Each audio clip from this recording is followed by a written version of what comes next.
Right now, we're going to switch gears and we're going to go to the trade machine. We're going to get into some hypothetical deals and we're going to talk about the deals, dissect the deals with Yossi.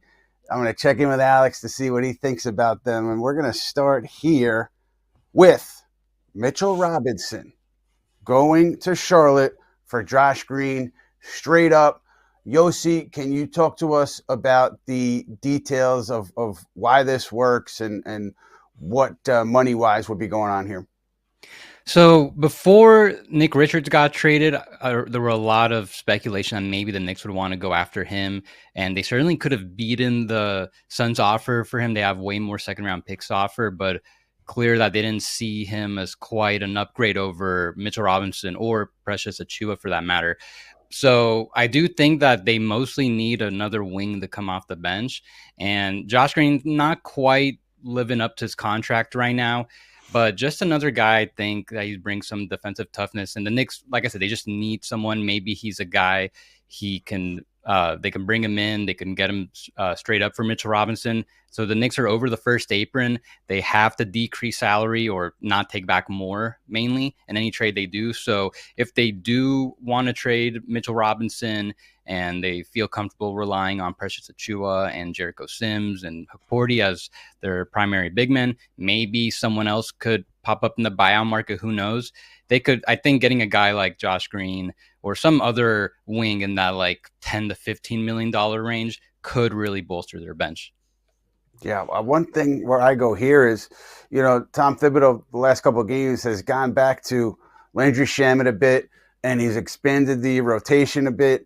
Guys off the bench, you've seen them in double-digit minutes where you haven't seen that in the past. So I just wonder if the need is there ultimately for another wing. I'm sure Josh Green could help them, but I wonder if that's where they go. And Alex, turning to you, your thoughts on this hypothetical? Oh, no way. No way, because Mitchell Robinson to me is Josh Green's a nice player, don't get me wrong, but Mitchell Robinson to me is so valuable based on when he can be healthy and on the floor. You can't find that on the open market, especially for a guy like Josh Green, especially if Tibbs is not going to trust Jericho Sims, which he doesn't. He doesn't play him for a couple games, and then when Towns is out, he starts. So, he doesn't trust Sims to give him 5-10 minutes, but he trusts him to start, which is bizarre. But because you don't trust Sims, I'm not trading Mitch without having another big on the bench that you can trust in the playoffs, or to get that big offensive rebound that Mitch does in the playoffs, that get that big play.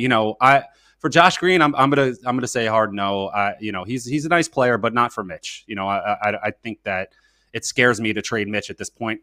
26 years old, PTSD from Marcus Camby. I feel like once he's going to get healthy soon, and then he's going to lead the league in blocks and win Defensive Player of the Year for another team, and then I'm going to be upset. So I understand that. It definitely would have made a lot more sense if they were able to get Nick Richards back as well. So if it was like Green and Richards for Mitchell and Precious and picks, I'm sure that would have changed that dynamic a lot. For sure. Yeah, and I want to be clear too. Yossi put these trades together for us as a way to kind of look at the money and what might work, what might not work. He's not out here banging the drum for these deals to be made. A quick note on Nick Richards. Pull up the dogs, yeah. yeah, exactly. Quick note on Nick Richards. Yeah, I know there was interest, as we reported, in the offseason on Richards. I didn't get the sense that there was interest more recently. I know that had been reported in some corners. I don't think that's accurate. So that's kind of how it shook out with Richards. But let's get to deal number two. Deal number two, we've got Mitchell Robinson and Precious Achiuwa going to Atlanta for Bogdanovic. Now, this obviously you're adding a great player, a great reserve off your bench. You're consolidating two of your bigs to do so. So it leaves you obviously thin at the five. But Yossi, can you talk to us about combining Mitchell Robinson and Precious Achiuwa's salary and how that works with this deal? It could work with others. So, like I mentioned, since they're over the first apron, they can't take back more salaries than they're sending out.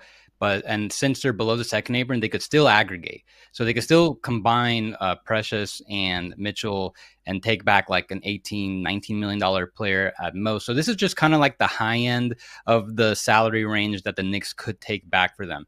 Now, Bogdan Bogdanovic was a guy that I thought could be a pretty nice addition for the Knicks before the season started, right after they did the Karl Anthony Towns trade to replace Dante DiVincenzo, having a bit of a down season now. So, and also I think I don't think they really need him thanks to how good their guard rotation has been off the bench. But just as an example, someone that they could still like get to that salary number if they wanted to bring someone that expensive. And similarly to that, if you added Campaign to a Mitchell Robinson, obviously that gets you to a higher salary number 2. Alex, your thoughts on that deal? No, thanks as well. I think Alex, you're giving up too much words. I like it. Mitchell Robinson is too valuable, and then you're giving up Precious as well. Like, if there's another move that's going to get you a big man on the bench as well, then maybe. But trading Mitch and Precious for the worst Bogdanovic, I don't know that I'd want to do that. I just feel that Precious is a big value to that locker room, and Mitchell Robinson is the longest tenured Knick. These are guys that are part of the core team. And for somebody like Bogdanovic, who has been the enemy for a while as well, it's weird. I mean, he fits on paper, but like I said, there needs to be another move to get a big man on the bench, especially if you're not going to trust Jericho Sims. So, one note on Precious: I mean, he did waive the no trade clause that he could have had in his contract when he re-signed with the Knicks this offseason. I think that was a big element to those negotiations. Take that for what it's worth. But also, you saw Tom Thibodeau go to Achua late last night against the Nets, tight game. Achua was in there for Karl Towns for defense, and Thibodeau said he did a really nice job, did what he was looking for him to do. So it's clear that Knicks value Achua for what he brings on that end of the floor, particularly, I assume, as a guy who can switch and a guy whose versatility is valuable. So, yeah, the stacking of Robinson and Achua becomes complicated to me if you're not getting back a big who you can plug in there for 25 minutes a night.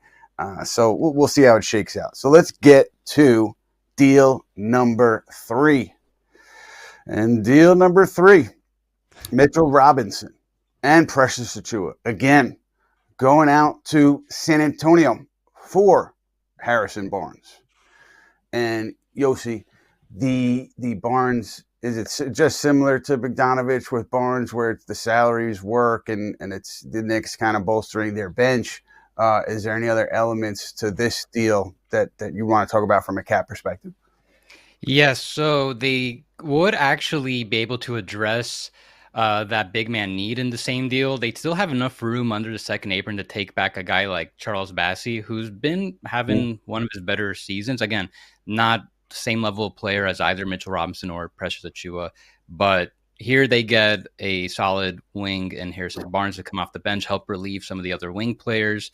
And if that's something they'd be interested in, taking in Charles Bassey as well, still keep a little bit more front court depth, but just like another deal that, again, like the higher end of the salaries that the Knicks could potentially make work.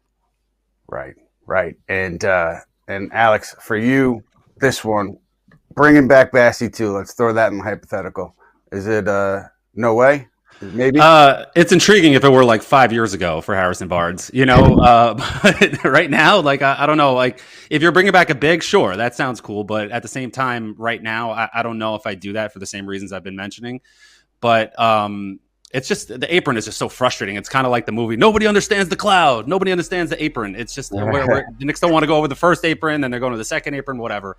But Harrison Barnes is a good player, nice player, experience, playoff experience, won a championship. He would be a great player on the team. But I don't know if I'm giving up, Mitchell Robinson for that and Precious. I just feel that.